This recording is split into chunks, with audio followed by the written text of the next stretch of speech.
अस्सलाम वालेकुम मेरी प्यारी यूट्यूब फैमिली, कैसे हैं आप लोग। उम्मीद है बिल्कुल ठीक ठाक होंगे और ख़ूब मज़े में होंगे।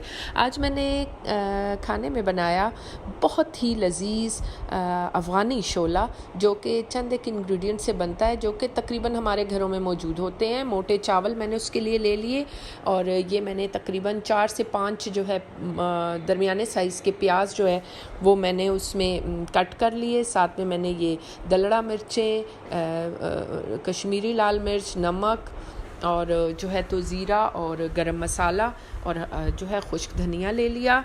और इस तरह से मैंने गोश्त ले लिया। गोश्त तकरीबन मैंने 1 किलो लिया। इसी तरह 1 किलो के करीब मैंने चावल लिए, आधा किलो के करीब मैंने साबुत मूंग लिए। जो है गोश्त जो था वो हड्डी वाला था और उसको मैंने इस तरीके से मूंग भी मतलब कुकर में डाल के, और उसके अलावा मैंने सिर्फ उसमें जो है तो वो डाला, उसे क्या बोलते हैं, लहसुन। और उसके बाद मैंने 1 जग पानी उसमें ऐड किया और उसको मैंने आराम से तकरीबन आधे घंटे से ज़्यादा ही, तकरीबन मैंने 35 मिनट के लिए सीटी बजने के बाद कुकर की मैंने उसको छोड़ दिया, ताकि बिल्कुल गोश्त जो है ना उसका हर रेशा हड्डी से अलहदा हो जाए।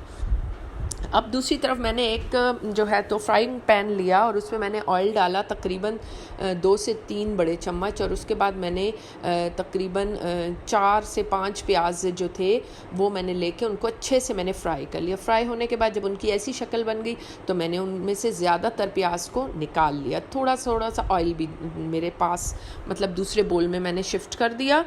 और उसके बाद मैं आपको बताती हूँ कि मैंने किस तरीके से जो है तो ये उसके अंदर उसी ऑयल और थोड़े से प्याज के अंदर मैंने जो है तो टमाटर और हरी मिर्चें, जो कि तकरीबन 4 टमाटर थे और तकरीबन 8-10 हरी मिर्चें थी, उनको मैंने अच्छे से फ्राई कर लिया। फ्राई कर लेने के बाद अब मैं इसमें मसाले ऐड करने लगी हूँ। ये देखिए आप, नमक है तकरीबन 3 बड़े चम्मच, 2 बड़ी चम्मच भर के कश्मीरी लाल मिर्च, 1.5 चम्मच जो है तो उसमें दलड़ा मिर्चें हैं, 2 चम्मच जो है खुश्क धनिया है। इसके अलावा मैंने इसमें 2 चम्मच भर के मैंने ज़ीरे के भी ऐड किए हैं। गरम मसाला मैं थोड़ी देर बाद ऐड करूँगी, वो मैं डायरेक्ट उसी के अंदर ही ऐड करूँगी जो मैंने चावल अभी रखूँगी मैं। अब ये मैंने मसाले को अच्छे से फ्राई कर लिया, मसाला हमारा रेडी है। मसाले के अंदर मैंने गोश्त रखा था ना गलाने के लिए, जिसमें ज़्यादातर हड्डियाँ थी और हड्डियों वाला गोश्त था, वो मैं सारा हड्डियों से निकाल के उसके मैं वो इस तरह रेशा करके उस गोश्त को हाथ से, और उसके बाद उस गोश्त को ना मैंने इसके अंदर ऐड करना है अभी। तो ये है हमारे, अब मैंने जो देगची थी उसके अंदर मैंने चावल और जो है तो वो जो यखनी थी जो बची हुई थी और मूंग भी था, हड्डियाँ मैंने फेंक दी और जो हड्डियों में से जो गोश्त था वो मैंने साइड पे रख लिया। अब इस मोटे चावलों को, जो कि तकरीबन 3 घंटे पहले के भीगे हुए हैं, इनको मैंने अच्छे से जो है ना तो इसके अंदर चढ़ा दिया, आंच मैंने कर दी फुल। अब मैं वापस जो है तो आती हूँ अपने दूसरे स्टेप की तरफ जो मैंने ऐड करके रखा हुआ था। अब ये जो गोश्त था और उसके अंदर कुछ जो है तो वो गूदा भी था उसका, ये जो हड्डियाँ थी उसका, वो सारा मैंने इसमें अच्छे से फ्राई कर लिया। जो मैंने मसाला बनाया था उस मसाले में इस गोश्त को अच्छे से फ्राई कर लेना, इस रेशा किया हुआ जो मैंने गोश्त था उसको। अब जो है तो आप देख रहे हैं फ्राइंग करने के साथ साथ दूसरी तरफ जो है तो मेरी जो देगची है उसमें जो है तो चावल वो गल रहे हैं। तकरीबन आधा घंटा हल्की आंच पे वो गलते रहें। उसके बाद जब मैंने आधा से पौन घंटा खोला, जब मैंने देखा तो मूंग तो पहले से गले हुए थे और जो चावल थे वो अब गल गए। तो अब मैंने चावलों को घोटना शुरू किया। अब आप किसी भी चीज़ से घोट सकते हैं, मैं तो इसको मोस्टली इसी पोटैटो मैशर इसे जो है तो घोट लेती हूँ। और फिर उसके बाद उसमें मैंने तकरीबन 1 बड़ा जग जब घोट लें तो उसके बाद पानी ऐड करना है। अभी इसमें स्पाइसेस ऐड नहीं हुए, तो बस जब मैंने इसमें पानी ऐड किया अच्छे से मैंने इसको चम्मच को हिलाया। 1 हड्डी रह गई थी वो मैंने छोड़ दी थी, वो उसमें आपको बार बार नज़र आ रही है। तो उसके अलावा फिर मैंने इसको अच्छे से थोड़ा चम्मच हिलाया ताकि ये मिक्स हो जाए पानी। आंच मैंने अब फुल कर दी है ताकि इसमें उबाल आ जाए इस अफ़गानी शोले में। और उसके बाद अब आप देखें कि मैं इसमें किस तरह से वो वाले जो मैंने मसाला बनाया हुआ है गोश्त वाला और मतलब वो सारा इसके अंदर मैं ऐड करूँगी। और जब सर्विंग बोल में जब इंसान हम पेश करते हैं ना, तो फिर उसके ऊपर मैं वो जो गार्निशिंग के लिए वो वाला जो तड़के वाला जो प्याज था वो मैं उसके ऊपर डालूँगी।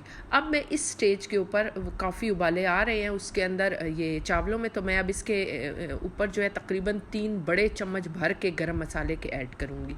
इससे जो है ना इसमें बहुत अच्छा टेस्ट आता है। और मोस्टली जो ये जो अफ़गानी जो शोला होता है उसमें ये गरम मसाले ही की मदद से ये लोग टेस्ट को इन्हेंस करते हैं और बहुत अच्छा, बहुत शानदार और बहुत ही मज़े का ये शोला इंशाल्लाह ताला तैयार होने वाला है। और हमें तो खैर ये बहुत ही पसंद है और इंशाल्लाह ताला आप लोग भी बनाएंगे। देखें, मुझे लगा कि शोला कुछ जो है तो वो बहुत मतलब घना सा है, तो मैंने इसके अंदर मज़ीद पानी ऐड कर दिया, आधा एक जग मैंने पहले ऐड किया था और एक जग मैंने अब ऐड कर लिया। इसके अलावा पहले मैंने यखनी में इसको मैंने गलाया है इस चावलों को, ठीक है। तो ये सारा मेरा प्रोसेस है। अब देखे रहे हैं आप लोग कि इसमें जो चावल हैं उसकी अगर गुठलियाँ बनी हुई हैं तो आप लोग इस तरीके से वो कर लें, ख़त्म कर लें। चावल के नीचे जो आंच है देगची के नीचे वो फुल है, ताकि अच्छे से इसमें उबाले आते रहें और ये पकती रहे। अब थोड़ी देर बाद मैं इसमें वो वाला मसाले को ऐड कर दूँगी जो गोश्त वाला जो मैंने साइड पे रखा हुआ है, चूल्हे के ऊपर फ्राई कर चुकी हूँ मैं। अब तो बस वो पड़ा हुआ है, उसको अब मैं ऐड करने लगी हूँ। उसमें तमाम स्पाइसेस हैं, ये देखिए। इस मसाले को अच्छे से हम इसमें ऐड कर देंगे।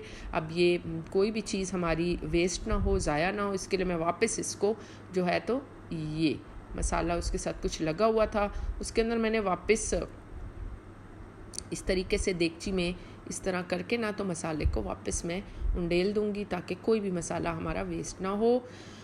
अब आप देख रहे हैं कि कितनी अच्छी शक्ल जो है हमारे उसकी अभी आएगी। अभी आप आगे तो देखिए कि क्या शानदार इस शोले में जो है तो लज़्ज़त होगी और कितने ये मज़े का होगा। थोड़ी देर उबाले आएंगे तो फिर इसके बाद अब आप देख रहे हैं कि इसकी कितने अच्छे से ये मैं जो है तो इस तरीके से इसकी मिक्सिंग हो रही है। और अब मिक्सिंग कर लेने के बाद आप देखें कि अब इसकी शक्ल कुछ कुछ निकल रही है। गरम मसाला भी ऐड हो गया, वो तमाम स्पाइसेस भी इसमें ऐड हो गए, गोश्त भी इसमें ऐड हो गया और अब अल्हम्दुलिल्लाह ये अपने फ़ाइनल प्रोसेस की तरफ तकरीबन बढ़ रहा है। आप अगर चाहें तो इस स्टेज पर एक मज़ीद तड़का लगा सकते हैं। जो लोग ऑयल खाना पसंद करते हैं या घी में तड़का लगाएं, आपकी अपनी मर्ज़ी। मैं इस स्टेज पे कोई तड़का नहीं लगाती, बल्कि सर्विंग के वक्त वो जो मेरे पास थे प्याज बस उसी से को ऊपर डाल देती हूँ और इस तरीके से मैं सर्व कर लेती हूँ साथ में रायते के साथ। और क्या लजीज और क्या उम्दा शोला बना रायते के साथ और सैलड के साथ और अचार के साथ। चाहे तो अचार भी बीच में मिक्स कर दें। तो ये है फाइनल शक्ल। चले फिर मिलते हैं दोबारा से।